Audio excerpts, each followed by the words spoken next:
오늘 주신 하나님 말씀 마태복음 제24장 15절부터 31절까지 말씀입니다.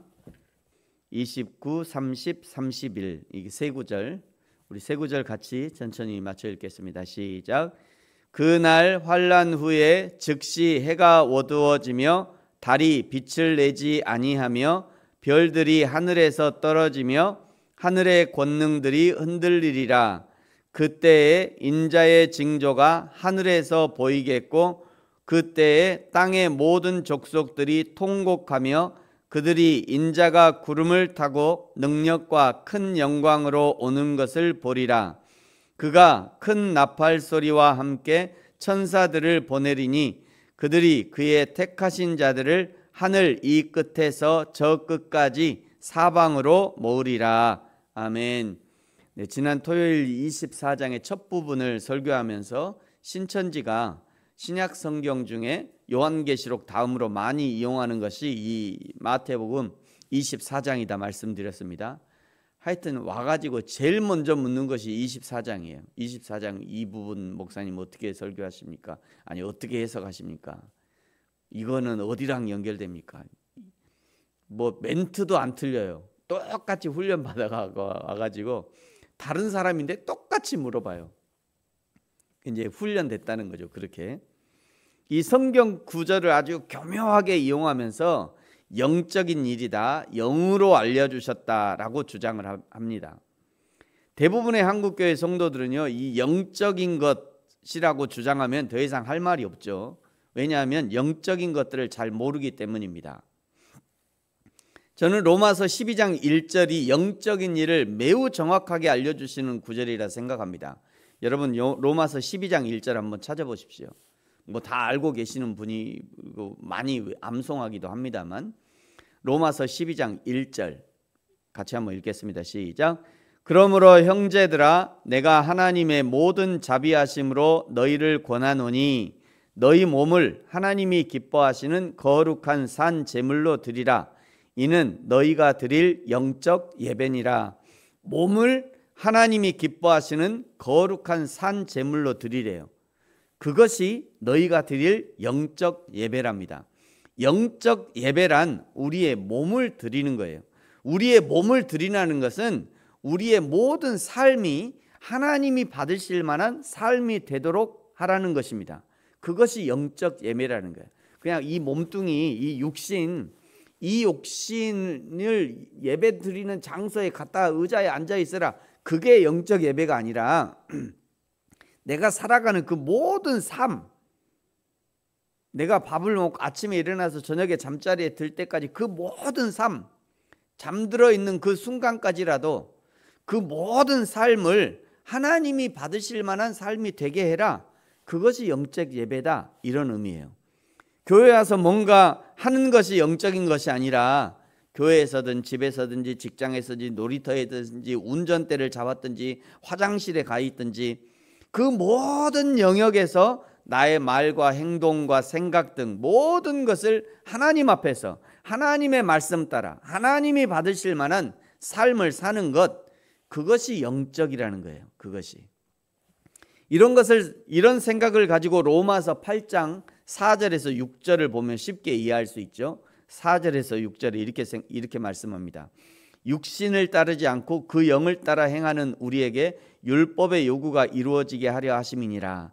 육신을 따르는 자는 육신의 일을, 영을 따르는 자는 영의 일을 생각하느니 육신의 생각은 사망이요 영의 생각은 생명과 평안이니라.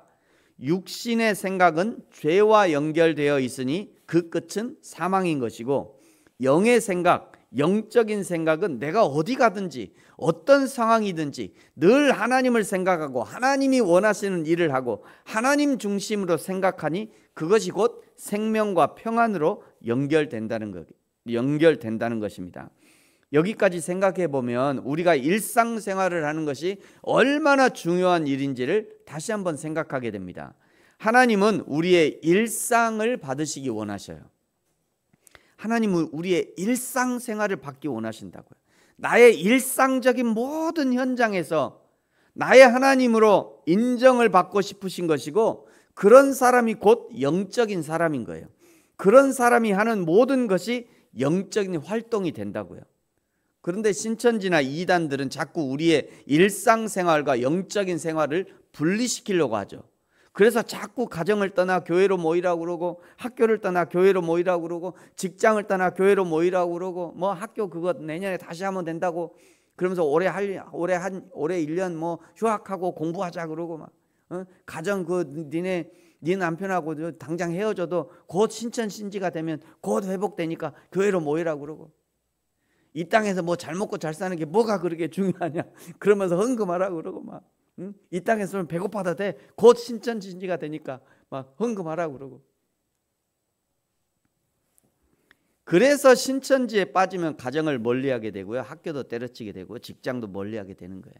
그래서 여러분, 다시 한번 분명히 말씀드립니다. 하나님은 일주일에 한번 교회에 모여서 예배하는 그 한 시간만 나와 관계하기를 원하는 것이 아니라 24시간 365일 눈을 뜨고 감는 그 모든 순간에 우리가 하나님을 인식하기 원하시고, 하나님이 함께 하심으로 더욱 그리스도인다운 삶을 살기 원하시는 것입니다. 그것이 곧 영적인 삶이에요. 마태복음 24장을 갖고 신천지가 얼마나 이게 장난을 하는지 제가 어제 막 이렇게 찾다가 막 속에서 그냥 불이 나더라고요. 야, 이런 거를 몰라갖고 성도들이 이게 미혹이 된다니. 이거 어떻게 해요? 내일까지 51절까지 봐야 되는데, 내일도 또 이런 얘기를 또 해야 되는데 막 속에서 막 불이 났어요. 자, 15절부터 보시면요, 마지막 날의 큰 환난에 대해서 말씀하시는데요. 15절에 멸망에 가증한 것이 거룩한 곳에 설 것이다. 사단 마귀가 자신이 여호와 하나님인 것처럼 속이고 하나님께 가야 할 영광을 가로채는 거죠. 그러니 고난과 고통의 시간이 될 수밖에 없습니다. 그러나 한 가지 희망은 22절에 보면 택하신 자들에게는 큰 고난과 그 고난과 고통의 시간을 감해 주신대요. 이것은 같은 고난을 겪어도 믿는 자는 고통의 강도를 줄여준다는 그런 의미가 아니라, 정말로 하나님을 믿고 하나님의 진리를 믿는 사람에게는 같은 고난과 고통이 와도 그것을 참아내고 인내할 힘을 준다는 겁니다. 이것이 은혜인 거죠. 하나님의 은혜 받았다고 해서 고난과 고통이 찾아오지 않는 것입니다. 찾아오지 않는 것이 아니에요. 하나님 믿는 사람들이 병에 안 걸리고 죽지 않는 것이 아닙니다. 같은 병에 걸려도 그 병을 대하는 태도가 달라져요. 같은 죽음이 와도 죽음을 해석하는 해석이 달라지니 믿지 않는 사람들처럼 울고불고 할 일이 아니라는 것을 알게 되는 거죠. 그러니 종말을 사는 성도들이 주의해야 될 것이 한 가지가 있어요. 23절에 보세요. 그리스도가 여기 있다 저기 있다 하여도 이리 휩쓸 저리 휩쓸 하지 말아야 됩니다. 왜냐하면 재림의 그리스도가 언제 오실지는 오직 창조주 하나님만 아시기 때문이에요. 그러나 신실한 하나님의 사람들은 그 재림의 징조를 알게 됩니다. 그 힌트를 발견하게 돼요. 27절을 보세요. 번개가 동편에서 나서 서편으로 번쩍임 같이 인자의 임함도 그러하리라. 28절, 죽음이 있는 곳에는 독수리가 모일 것이다. 지금 저희 교회에서는 주일에 요한계시록을 자세히 살피고 있습니다만, 요한계시록을 자세히 연구해보면 연구해볼수록 정말로 예수님이 오실 날에 대한 힌트를 발견하게 될 겁니다. 힌트를 발견하게 돼요. 보여주잖아요. 막 그림으로 보여주고 막 숫자로 보여주고. 요한계시록을 읽으면서 그 하나님의 날에 대한 힌트를 발견하게 되는 사람은 무서워서 가정도 직장도 아무것도 안 하고 모여서 찬송하고 기도하고 기다리는 것이 아니라, 정말로 그 하나님의 말씀에 대한, 그 하나님의 날에 대한 힌트를 발견하게 된 사람이라면 지금 나에게 허락하신 내 삶에, 내 사명에 충실하게 될 것입니다. 지금은 정확한 출처를 알지 못하는 것이 정설입니다만, 보통 스피노자가 얘기했다, 어떤 사람은 루터가 얘기했다라고 하는 유명한 구절이 하나 있어요. 내일 지구의 종말이 온다 할지라도 나는 오늘 한 그루의 사과나무를 심겠다. 이런 태도가 사실은 그리스도인의 태도여야 한다는 거예요. 아니 뭔 내일 지구의 종말이 오는데 무슨 사과나무를 심냐. 오늘 교회 가서 예배하자. 그리고 그러면서 우리 종말을 맞이하자. 내일 지구의 종말이 와도 나는 내가 해야 될 일이 있으면 그 사과 한 그루 성실한 농부가 되어서 농부의 마음으로 사과 한 그루 심어야 되는 거예요. 이것이 우리 그리스도인의 자세여야 됩니다. 왜 그러냐면 하나님이 찾으시는 사람은요 성실한 믿음의 사람이에요. 충성하는 믿음의 사람입니다. 30절을 보십시오. 인자가 구름을 타고 능력과 큰 영광으로 오는 것을 볼 것이다. 오직 이것이 예수님의 재림을 나타내는 징조가 될 것입니다. 31절에 그가 큰 나팔소리, 마지막 나팔소리, 7번째 나팔소리와 함께 천사들을 보내셔서 택한 성도들을 모을 것입니다. 이것이 휴거이죠. 이제 돌아오는 주일에 다음 주 돌아오는 주일 이제 요한계시록 11장을 볼 건데 요한계시록 11장 15절에 마지막 나팔 소리가 이제 나옵니다. 그것이 이제 휴거를 얘기하는 거죠. 그리고 고린도전서 15장 51절에 또 똑같은 얘기가 나와요. 여기도 이제 같은 얘기죠. 그가 큰 나팔 소리가 마지막 나팔 소리이고 7번째 나팔 소리와 함께 이제 성도들의 휴거가 이루어지는 거예요. 그 하나님의 날을 기대함으로 저와 여러분은 좌로나 우로나 흔들리지 말고 미혹되지 말고 오직 성경, 오직 예수의 신앙으로 우리에게 맡겨주신 사명을 감당해내는 저와 여러분이 되어지기를 예수님의 이름으로 축복합니다. 기도하겠습니다. 하나님 아버지 감사합니다. 마지막 때에는 지금보다 더 큰 환난이 올 것이고 더 큰 미혹들이 존재할 것입니다.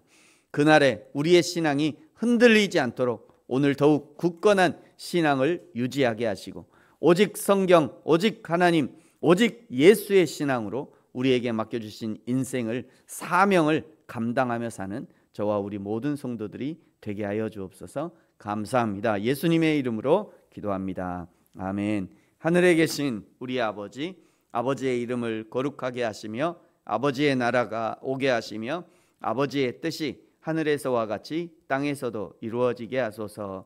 오늘 우리에게 일용할 양식을 주시고 우리가 우리에게 잘못한 사람을 용서하여 준 것 같이 우리 죄를 용서하여 주시고 우리를 시험에 빠지지 않게 하시고 악에서 구하소서. 나라와 권능과 영광이 영원히 아버지의 것입니다. 아멘.